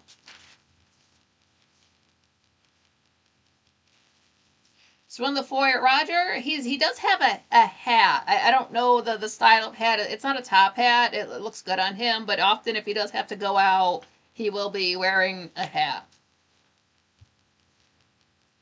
This dude comes in. We've never seen Roger like this. He is genuinely happy about something. He's not being fake nice to somebody. He's just, this is this man feeling joy. I'm sure that's rare for him, but he's in a great mood. He comes inside and he's just hollering up the stairs like, "Liz, Liz!"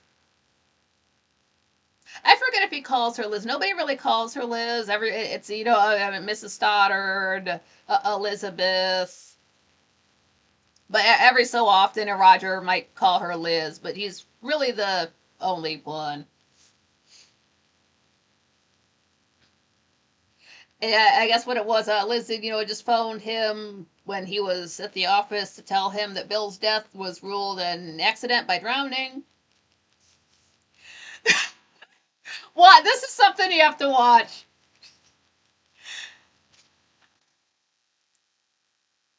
This is one of the best.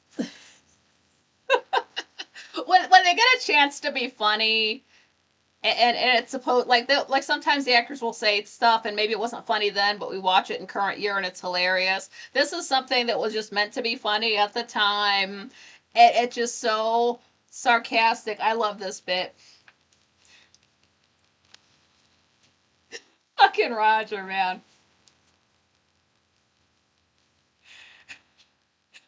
It was generally believed to be homicide. He is so smug and cocky. Like, that hasn't been the only thing anybody's been talking about on the show. It was generally thought. I fucking lost my shit. And then he kind of brings it down a bit.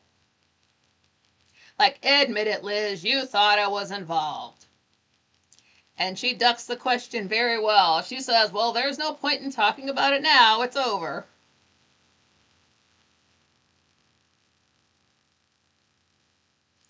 But Roger kind of won't let it go, so they mosey on into the living room. He pours a drink. And Liz admits it. She had, like, the thought had crossed her mind. That's as far as she goes. Actually, Roger pours a drink for himself and Liz. And that's when Liz remembers. Oh, that's right. David ran the hell off earlier. I just remembered him. Roger's like, "That is not my problem today. David and Burke do not exist for me. I am going for a walk."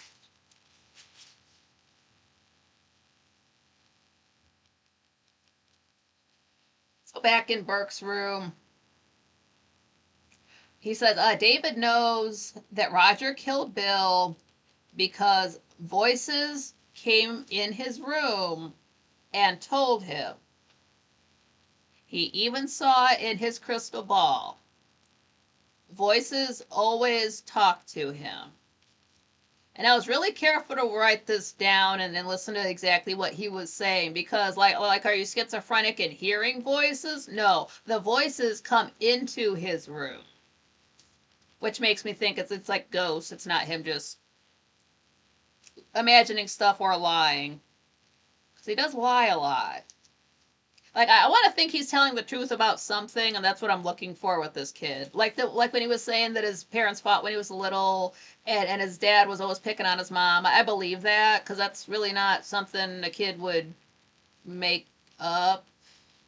He makes up some other stuff, but like just the way he was acting when he said that stuff, that seemed real.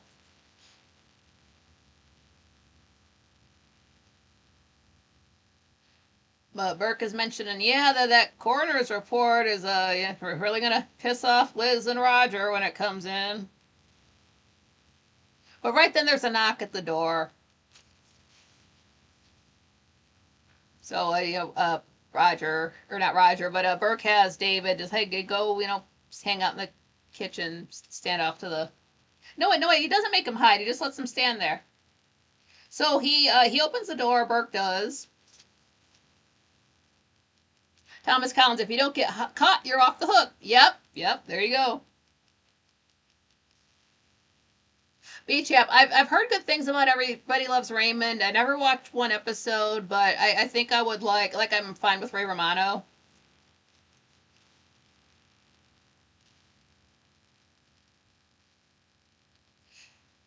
Carolyn's hairstyle. She may have worn her hair like this before, but this is the first time I really noticed it. And I tried to look up stuff about 60s hair, but it's all in shorts and out of watch shorts. But is this called a candy flip? Because her hair, it's almost like big on top, like hair is not that big on top, and then it comes in and then it curls up at the bottom. So like I'm sure there's lots of like curlers involved to get the hair to do that, because your hair doesn't like come that far out away from your head, and then it comes in and then just like curls up at the ends.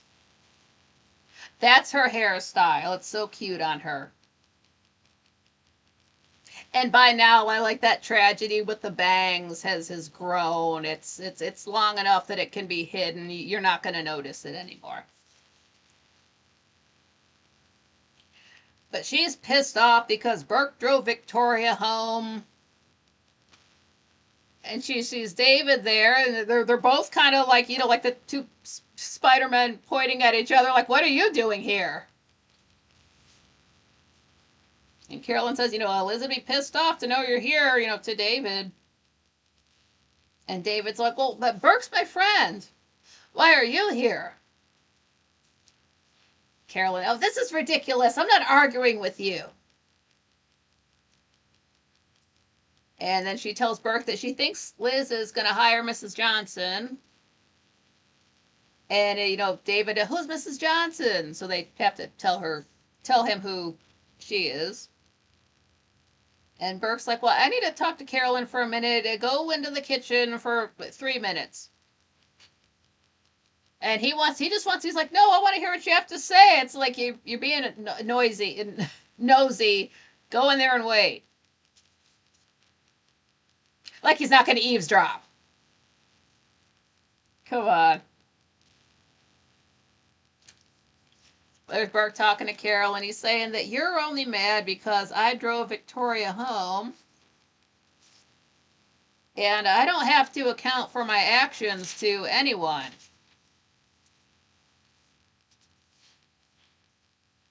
And Carolyn's, well, good, I hope you had fun together, and I'm glad I returned that pen. Burke's like, I don't have it.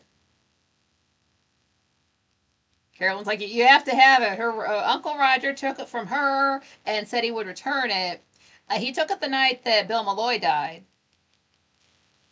And that's when Burke, oh, yeah, that's right. I remember, because Roger went to return that pen when they were at the meeting, and he reached into his coat. It wasn't there. He didn't have it. And then Carolyn asks to use the phone in the other room. There's the door to walk in through, that number 24 door, and on the same side of the wall there's the door for the kitchen. But then like behind all of us there's like another door. We can just assume that's like the bedroom because we're in basically a living room. So she goes into that back room to make a phone call. Don't really know why. Sometimes actors just do stuff, and I think it's just to like, oh, okay, we've been in the scene long enough, it's got to end. But she asks you to use the phone, and that's when David's come out. Okay, it's been 3 minutes. He comes walking out.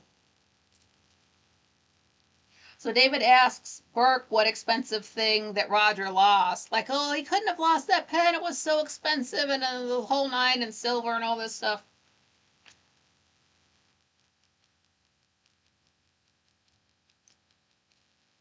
So right then, that's when the door opens up, and Carolyn's excited. She just got off the phone, and her mom said that Bill Malloy's death was an accident. It's all over. Burke tells Carolyn to get David and get out. Like, this dude looks like he's gonna explode. Like, we've never seen him be this short with Carolyn before, but we know why he's mad.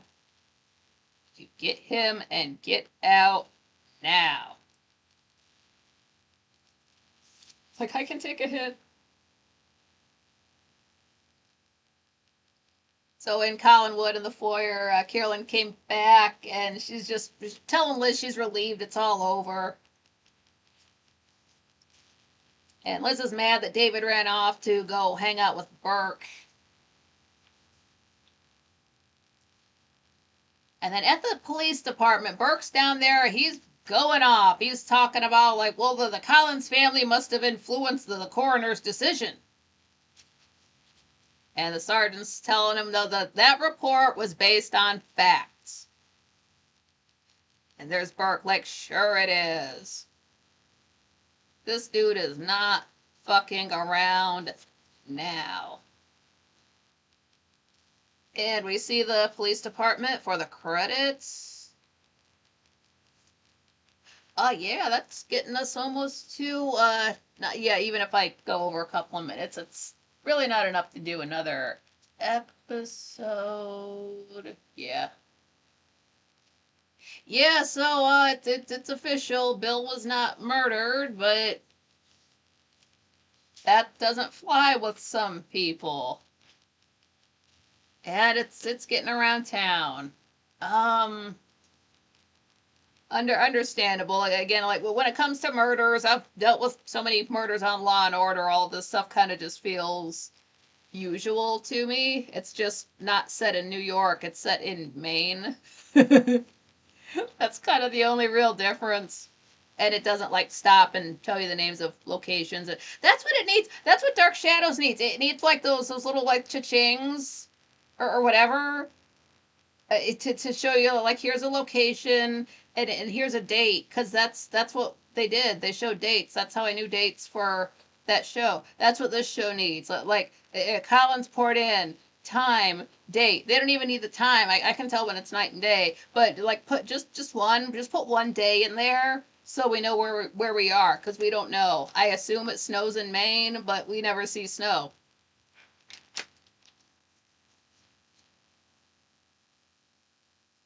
How was Victoria Winters left on a doorstep in wintertime when there's no winter on the show? I know that was New York and not Maine, but still, if that season doesn't happen, is it Game of Thrones? Where I thought with Game of Thrones, it was like the way people talk, like oh, we had a 8-year long winter. Like that's the way we would talk if we had just 8 bad winters in a row. I thought that for the longest time, but no, that they mean that when there was a 7-year long summer, that just means the season of summer all year for 7 years, no fall, no nothing else. Okay. Well, I see why people were like dying when you had all that winter time going on. So, damn, I really thought people were just being dramatic. The year of the false summer, or whenever the hell that tourney was with Ned when he was young and he met all that Game of Thrones spoilers. Uh, now I'm thinking of that. Yeah, that's on the show too. It's in the books as well. That's the thing. That's a fun thing with Game of Thrones. You get into you watch the TV show, you listen to or read the books, and then you can hate on the way the scene was done on the TV show versus the books, or vice versa. You get to have so much fun with it. That's why people are still coming out with content for that show, and it ended in whenever it ended. Yeah, check out Game of Thrones. No, not sponsored by HBO. I do have my box set sitting right here that has my DVDs on it, and then I've got my camera on top of that, so it's kind of in my line of sight. It's a good show. It's no Dark Shadows, but Game of Thrones must not have watched Dark Shadows to realize if once you start killing off the good actors and people start disliking the show, I wonder why. Nobody brings that up. Absolutely no review about Game of Thrones brings up the fact that they were just killing off some of the better actors and leaving.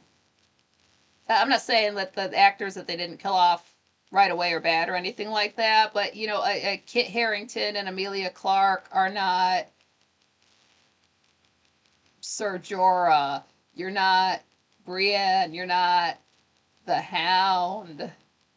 Uh, they're like they're good on their own, but then they get together and have no chemistry, and like the show falls flat. Sorry, spoilers. I'm sorry for the spoiling the show. I'm not sorry if you don't like that opinion, because that's what I saw. That's how that happened. And not hating on them, they did a very good job. I think some of that show was sabotage. I'm not gonna hate on anybody on Game of Thrones.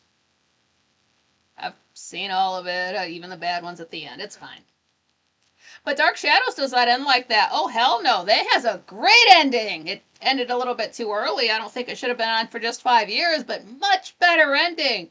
Promise. I've seen it once. It was fun. It was great to be there. I was just sad that I just thought it could have kept going.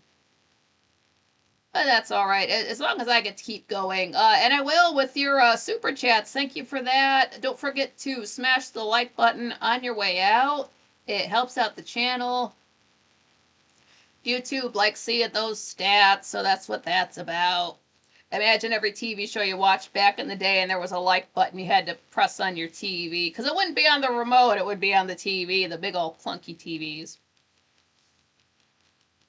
So yeah, you guys are awesome for having a couple extra hours on a Saturday. Patrick, Game of Thrones filmed in Northern Ireland, I think. That's probably right. Sure. It does seem like it was filmed in some kind of English, European type of area. They didn't just like go to the woods in North America and film like, oh, it's so ancient. John Ryder says, good night, Nikki. Dusty Blue said, thanks, Nikki. Yeah, have a great night, everyone. Yeah, everybody, take it easy. Get some good sleep. Drink some water, or get something good to eat. Smoke out on the balcony. All that good stuff. It just seems like a regular. Frank is doing his. It seems like he's doing every other week with his Friday shows on his secondary channel. So next week would be he and Anthony doing something on their channel.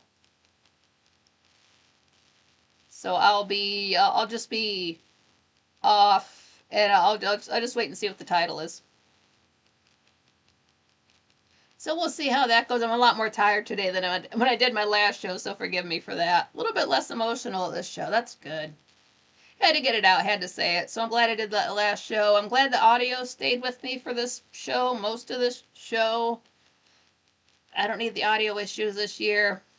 But again, thank you guys. Don't forget your pants. You are going to need those all week at, quite frankly. Let me actually look at the calendar. Yeah.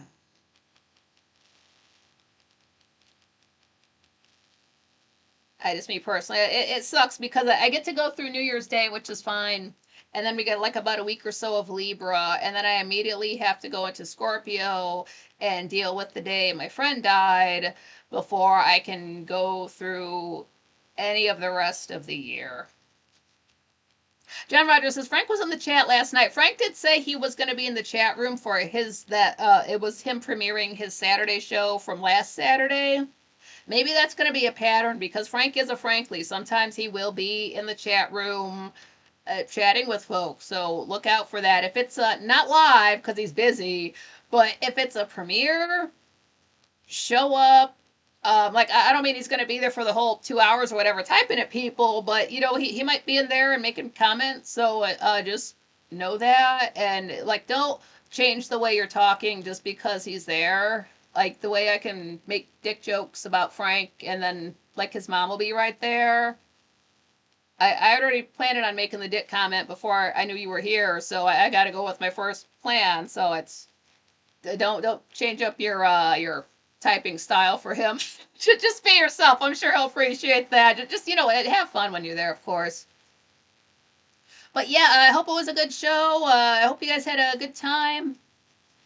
Take it easy. I know I am going a little bit past 9 o'clock, but this is going to be just a little bit under 2 hour episode. So don't mean to be cutting into your other 9 o'clock shows. But yeah, take it easy. Check out some Dark Shadows. That is on Tubi for free right now. Link in the description for the channel and for the show. Let me know, completely unrelated, if you're digging the copper in Minecraft. I like that. I went back to my initial creative world. It was before the copper. They have shelves in Minecraft. Shelves in Minecraft. It blew my mind. It's one of the best things I've ever seen. I've only been playing that game for 2 months, and it's one of the best things I've ever seen. Holy shit. Let me know if you like that stuff. I really do want to go live with some Minecraft sometime. I would like to do that, but thank you guys for showing up. I'm repeating myself at the end here. Yeah, you guys were great. Thanks for sticking with me through the technical difficulties. I will see you guys in a chat room probably on a Monday. Yeah. So take it easy until then. I love you guys. Thank you for being Franklies. Try to get in the middle of the shot here. Do something with my hair. Sometimes my hair looks nice when I have it brushed before I put my hat on, and then I get to this time and it looks like that. That's okay. But yeah, it's great seeing everybody. Thanks again.